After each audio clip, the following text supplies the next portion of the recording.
ACC ပတ်တူရဲ့ audit and assurance ဘာသာရပ်ကဆိုရင်လက်တွေ့လုပ်ငန်းခွင်မှာစီးရင်စစ်ရတဲ့ပတ်သက်ပြီးတော့အခြေခံ planning stage substantive procedure အနေစပြီးတော့ reporting ဘိုင်းဒီတင်ကြားတဲ့ဘာသာရပ်ပဲဖြစ်ပါတယ်။အဓိကတွေ့ကြုံနိုင်တဲ့ challenge ကကြတော့ auditing ဘိုင်းမှာအတွေ့အကြုံမရှိသေးတဲ့ကျောင်းသူကျောင်းသားတွေအနေနဲ့တကယ်လက်တွေ့လုပ်ငန်းခွင်ကိုနားလည်အောင်သင်ကြားပေးနိုင်မှုပဲဖြစ်ပါတယ်။ကျမတို့ NNA မှာဒီ audit and assurance ဘာသာရပ်နဲ့ပတ်သက်ပြီး2024ကနေစပြီး2026 March လနှစ်ကျော်အတွင်းမှာအောင်မြင်သူကျောင်းသားဦးရေစုစုပေါင်း218ဦးရှိခဲ့ပါတယ်။အဲ့ဒီထဲမှာအထူးခြားဆုံးကတော့ War Fest 2ဦးနဲ့မြန်မာ Fest 4ဦးစုစုပေါင်း5ဦးပေါ်ထွက်ခဲ့ပါတယ်။အခုလိုရလက်ကောင်းတွေထွက်ပေါ်လာတဲ့အကြောင်းရင်းကတော့ဒီကျောင်းသူကျောင်းသားတွေရဲ့စူးစမ်းအားထုတ်မှုပြင်ကျမတို့ LLA ရဲ့ဆရာဦးနေလင်းအောင်နဲ့ကျမဒေါ်ရင်းနန္ဒာထွန်းတို့က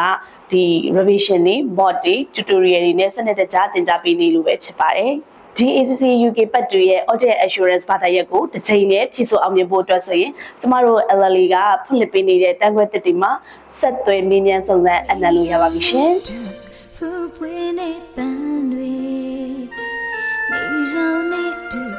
တောက်ပါတဲ့လမ်းတွေနေဆောင်နေတူ